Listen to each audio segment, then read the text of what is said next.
Inaasahang sasalubungin ng pagtaas ng presyo ng ilang pangunahing bilihin ang mga mamimili sa susunod na taon. Ayon sa DTI, posibleng payagan na nila ang hirit ng mga manufacturer na taas presyo sa ilang pangunahing bilihin tulad ng delata at noodles. Patuloy naman binabantayan ng DTI ang presyo ng Noche Buena items. May ilang ulat kasi sa kanila na ilang produkto ang binebenta ng lagpas sa nakalagay na price guide. Gayunpaman, nilinaw ng DTI na hindi sila makakapag-issue ng notice of violation sa mga ito dahil di naman pangunahing bilihin ang Noche Buena items. Nakausap na ng DTI ang mga supplier at retailer at tiyak naman daw ng mga ito na di sila magtataas ng presyo hanggang sa katapusan ng taon. Mga kaibigan, samahan niyo kaming saksiyan ng mga balita.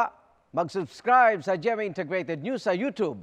Para sa mga kapuso abroad, samahan niyo kami sa GMA Pinoy TV at sa www.gmanews.tv.